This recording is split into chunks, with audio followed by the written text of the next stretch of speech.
with that Good. huge... Well, the first person we'd like to ask up. Hang on. This is like an after-event piss-up and we haven't even started the race yet, okay? Hello, everybody. Stop the beers, the Boatshed, stop the beers. Right, stop the beers. Okay, that's it. We'll let the beer start flowing again when everyone listens to Barry. Thank you, Barry. Thank you. Oh, blimey, yes, that's brilliant. The first person we'd like to invite up is our patron, Sir Che Blythe, who, of course, GB2 was the elapsed time winner in 1973. So, Che, yeah.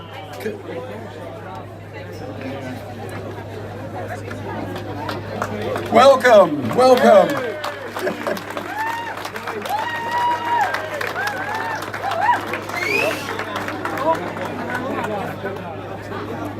Yes,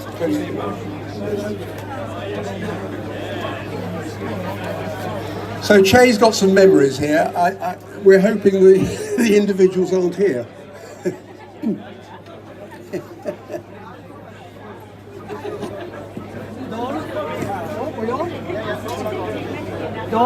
Very close. Hold it up here.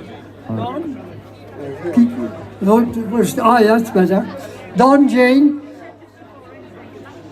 Ocean Racers of Tomorrow. That's the guys going soon, and ladies, of course. And of course, our veterans. Very pleased to see you, and good luck to all you guys who are going to go out onto the ocean. Personally, I wouldn't bloody go, but there we are. That's my opinion. I'm only joking, of course. Thank you, Barry. Thank you, Barry, for these generous words. It's very good of you. Don has asked me to say a few words about my trip on the first Whitbread round the world yacht race. So I'll just show you a slide here. Fuck.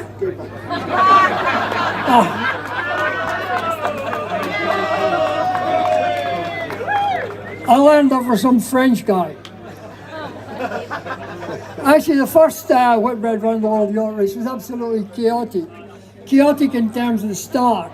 You wouldn't believe it. There was supposed to be lanes and an area where we could manoeuvre and so on. There wasn't. There was just chaotic, and there was not enough marshals. That was the problem. And the big boat you can see, Vendée des Tres, which is about 130 feet long. The bastard. He came across me. I'm going out, and he came right across me. So if I kept on going, I'd have T-boned him. But of course, I had to drop down to Leeuwarden. Of course, the one place we didn't want to go then was down to Leeuwarden. So I was really annoyed. But one of his guys stood at the end of the jet, the end of the boat, and he was saying, sorry. But I think it was done on purpose. Bastard. Now, this is the best photograph that I've ever seen. I have ever seen in my life. Here we are. That is Penduic, and we've just gone over the start line. It was fantastic. I had no idea that Eric was down there to leeward of me. So when I came up and I handed the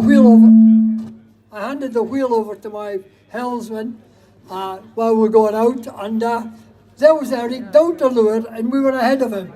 I couldn't believe it. It's the only time in my life I've been ahead of Eric Taberley. I was so taken with this picture.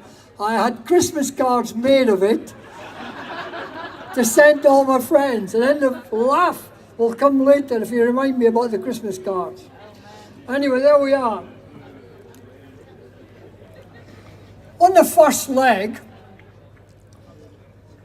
the route now is fairly straightforward. You all know the route now. It's pretty obvious you're going to go hard on, or maybe just off when you get over the doldrums and through the equator and over the doldrums.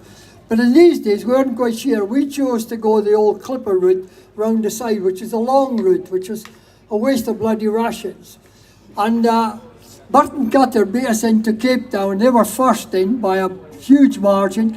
And secondly was Adventure. What a fantastic job you guys did. Where's Adventure? Where's Adventure? What a fantastic job you got, you bastards.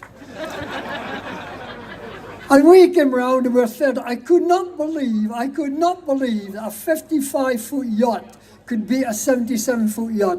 But that's what they did. They were fantastic, that particular leg. Really well done, really well done. Now we come to part two.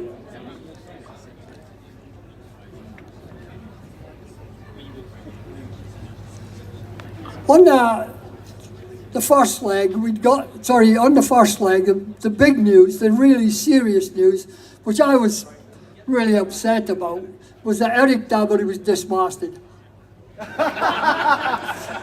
Actually, I was thrilled to bits. Ah, Christ.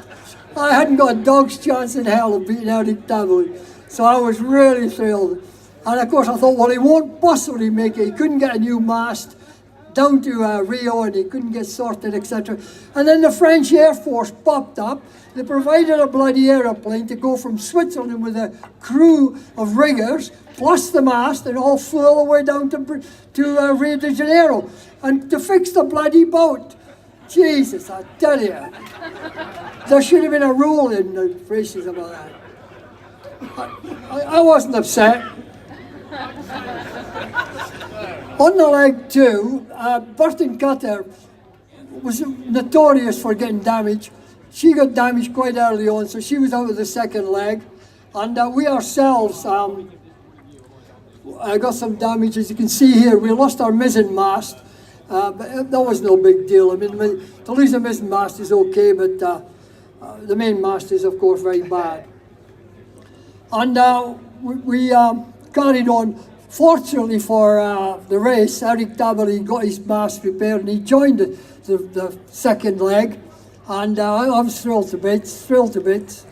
And away we went. And Eric was first into Sydney, of course. And I was second about 9 hours later. But I was just now beginning to recover of being beaten by a 55-foot boat adventure. It took a long time to get over that, I can tell you. And we got into Australia and it was just fantastic there. Oh. Now this is what you guys don't want. There's a very bad injury at sea. A very bad injury. And if you're a skipper, pay attention. If you're not and you don't want to pay attention, then bugger off. So, a really bad injury. And he got taken away, and even to this day he has to limp, rather like myself, but this is a proper injury, as mine is a sort of old age injury. And this is the bit, I think, that you skippers don't want to face. The crew, because they received such a bashing, it was during the Southerly Buster that also dismasted Derek Dabbery a second time. Eric Dabbery a second time. The crew didn't want to go back. They didn't want to go back in the Southern Oceans. And that's a difficult bit. You can see the skipper now and you can see the crew are not keen to go back in. And this is what you skippers will have to do. You'll have to convince them. You'll have to inject the crew with enthusiasm, with determination and guts, tenacity to go back down to the Southern Oceans if you get a bad injury. So you don't want a bad injury. Anyway, we arrived into Rio. And we said, we had a Southerly Buster that Eric had been dismasted again. And actually, there's a great, Barry matched up a great joke about him. I can't tell you because Barry said it's rude, and so I can't say anything. What you'll all want to see is icebergs, but you've got to be very careful. And the thing about icebergs, you can see them quite clearly, the big ones. It's the little ones you have to worry about. The big ones are quite easy. You don't have to worry about them. They're quite easy. So don't worry about them.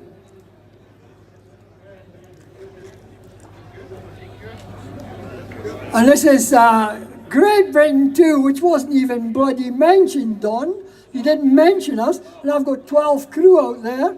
They've come from all parts of the world. And he didn't mention them to come on board and get a little medallion and all these things and a hat and what have you. All right, crew, yeah, hooray! Hey. Actually, there's not one here. Poor boys. We only had 12 crews. 3's dead now, and the rest are all spread all over the bloody world. Mostly in old people's homes. Anyway, there we are, and that's the race. The last flag is pretty unimportant. It's a doddle, really. You'll just glide up there. And everyone thinks it's really bad sailing. And just in case you don't know, it's not like that at all. Of course, we had happy hour every night, 5 o'clock. Nice gin and tonic, sitting on the aft there, drinking gin and tonics. It's not a problem. It's lovely. And here's the clutch, the bit I like. Here's the clutch. Out of 11 trophies, out of 11, I'll just say that again, out of 11 trophies, we took 9 of them. No, we did, really, we took 9. Did you say it? Took 9 of them, Jay? You took 9 of them, took 9 of them, 9 of them, 9 of them. Aye, but it was not by good sailing, because there's no doubt about it. Eric Taberley would have walked that race had he not been dismasted twice. And what was I going to say again? Yes, we got 9 out of 11 trophies. But the thing is, it was done by attrition. It's not by our good sailing, it was done by attrition. So you guys are going to watch the damage, I can assure you. That's the name of the game. The other boat I was on for the Whitbread was, the third race was United Friendly. I see some of the crews there. My drinking buddy, Rupert. There we are, Rupert. My drinking buddy, oh no. Anyway, there we are. That's all I'm going to say. If you've got any questions, come and ask, I'll tell you about it off. So thank you very much indeed. A big cheer from me. Thank you very much.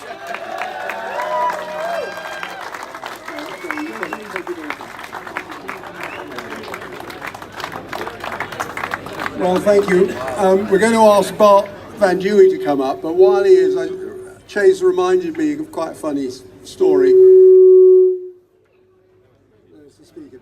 Anyway, back in the 70s, things were a lot slacker than they are now. And in South Africa, we had the swinging 60s still going strong. And Les Williams, the skipper of Burton Cutter, he had more testosterone running through his veins than the rest of his crew on Burton Cutter put together. And anyway, he met a very nice young lady, and the following morning, her father returned to the apartment, and Les is busy pulling his trousers up, and the guy is shouting at him, saying, "What's your name? What's your name?" And the first name that came into Les's mind was Che Blythe. Che was still out at sea. I think he came back in 3 days later, but that father was on the quayside waiting to knock him on the nose. Anyway, Bart, where are you? Well done.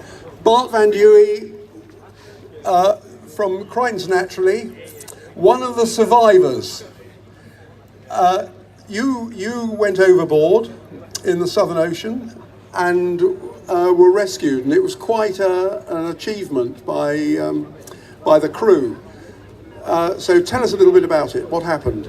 Yeah, so let me try and put your microphone explain. up. Yeah, voilà, like this. So many of the crew are here. So what happened? We were middle of the night, pitch black, like this. Yeah, quite a storm. And especially the wave structure was quite bad, so we were hit by a really bad wave. And me and Tony, we went on board. Luckily, I didn't touch anything, so straight hit by the water.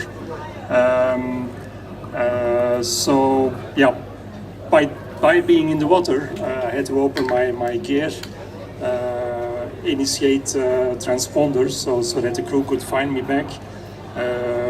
I was always confident that they would come back, so I always could, in the distance, I could see the lights. They were ultimately coming back, and by then, yeah, the water was so cold I was becoming unconscious. But then they hauled me on board, and voila, I think that's it. Well done, well done. Well, your fellow crewman who went over at the same time, Tony Phillips, sadly he was recovered, but he died. And perhaps we just spare a moment For the others that have perished in the Whitbread race, there were 3 in the first 1973 race that lost their lives. Paul Waterhouse from Taranga, Dominique Guillet from 33 Export, Bernie Hoskin, who was on Great Britain 2, and Hans Horowitz on ABN AMRO 2. So spare a thought for them and their relations. To give you a bit of a background, the first race I was there to count them out and count them back again, and there was the safety equipment was very rudimentary. Clothing was just the same. Everybody went off in Guernseys. Well, if you get a Guernsey wet, it gets very heavy, and waterproofs were far from being waterproof. And people didn't wear life jackets. A lot of them didn't use lifelines, and that's one of the reasons why we lost people. But over the race, the Whitbread race has pioneered so much research into health and safety, I dare I say it. But you can now track somebody who's fallen overboard. That came in your race, and that was why you're here today. A tracking system that was developed here by the Royal Air Force, and harnesses, 3 layer systems that you wear, waterproof. Everything is so much better. So now we use AIS in this race specifically for a man overboard, and that's so accurate, and it can take your boat straight back. So just a thought while we're having some fun, or before we have some fun, to mention that. Thank you very much, Bart. We'll give a break, have a drink for a minute, and we'll